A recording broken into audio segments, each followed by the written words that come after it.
Now that you've learned how to roll out a coil and attach them to your base, now it's time to learn how to create some of those other types of patterns. Now, I've rolled out 3 coils to start, and I'm going to show you how to create spirals.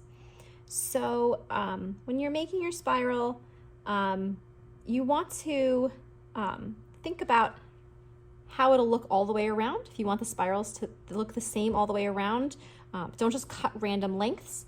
What you should try to do is first figure out how long it looks nice. So maybe that's a nice size coil. So I'm actually going to now, as long as the clay is soft, you can do that. Notice how it did mess up the coil a little bit. So this might just be my sample, but that's the length. And now I can go through and I can cut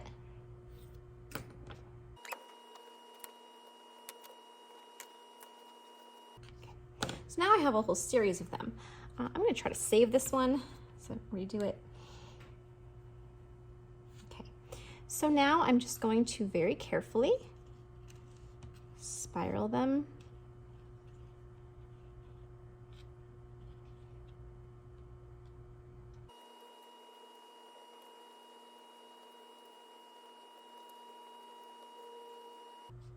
Okay, so I've made a series of them.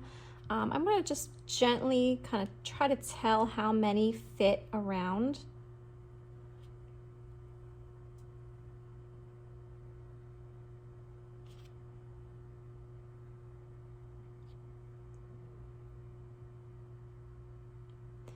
So I'm able to fit 5 of them pretty well.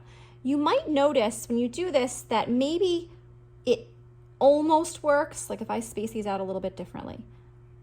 It would almost fill the space, but not quite. So obviously I'm not going to redo all my spirals. I guess I could, but what you can do instead sometimes is add something special, like a decorative element just on one side, and that could be like the front. And so you can just add something different, like maybe I would do a series of spheres, or maybe I would just do a vertical coil to fill it in. There's a lot of options for that. So since I know that these are going to fit pretty well, I'm going to attach them first. It's easier to attach them first and then put them on than it is to attach them individually. So you do not need to score, slip, and secure the spiral itself. You really just, on the inside part, are just going to secure and smooth. Okay.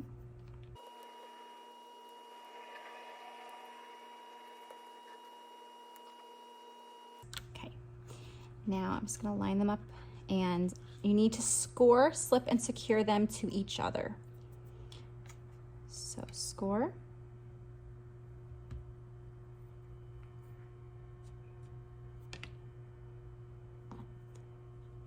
slip,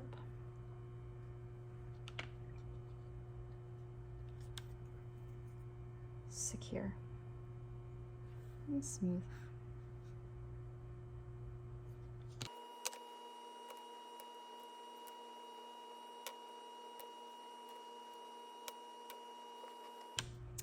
So now we need to score, slip, and secure that to our project.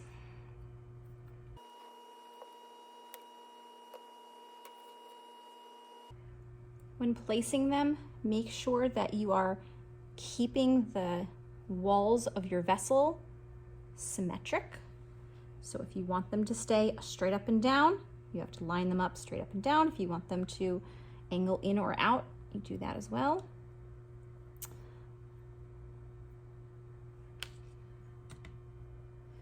I'm going to secure it again because it came a little loose, and then you secure, it's a little hard to see, you have to secure up and down to the layer above it.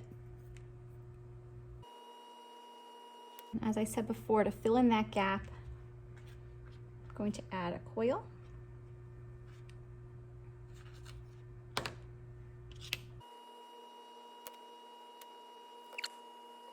So inside, that's secured, but not really that smooth.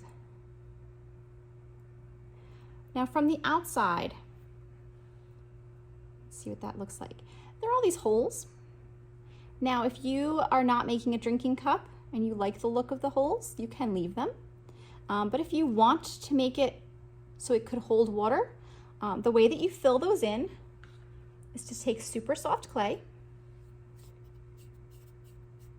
and make spheres. You can sort of flatten one side of the sphere and just have one, make sure that the outside looks really nice. And as long as the clay is really soft, I'm just going to wet it a little bit more. You can place it in the inside at that hole. So from the outside, it sort of just plugs in the opening. And then on the inside, you just secure that in and use that clay to smooth out the inside. So from the inside, it's all filled in. From the outside, you can no longer see through.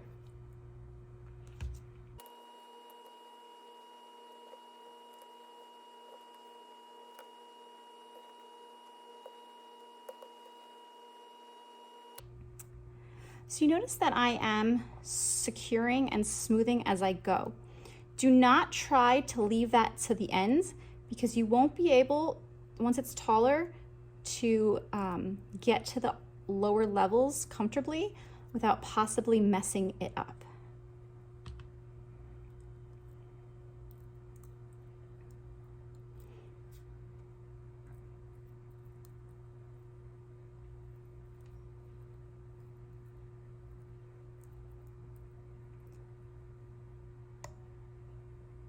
And you have your first layer. You can fix and smooth.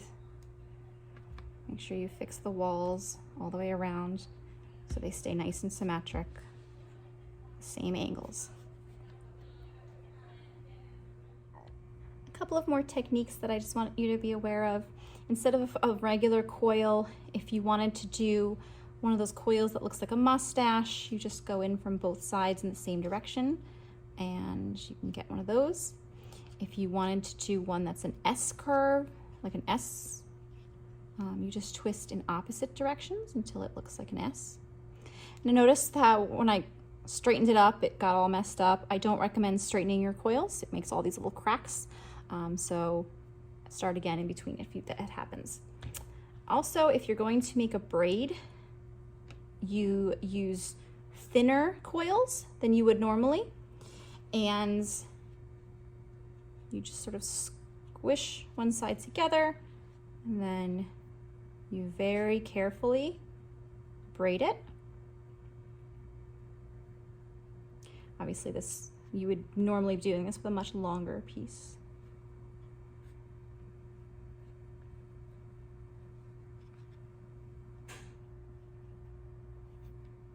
And then when you get to the end, you would carefully cut through it. You would then cut off the ugly part there. And then if it was long enough to, you would wrap them around, and then when you score, slip, and secure, you try to line up the different coils to each other. It's a little bit too small to show you, but you would just line them up when you attach it.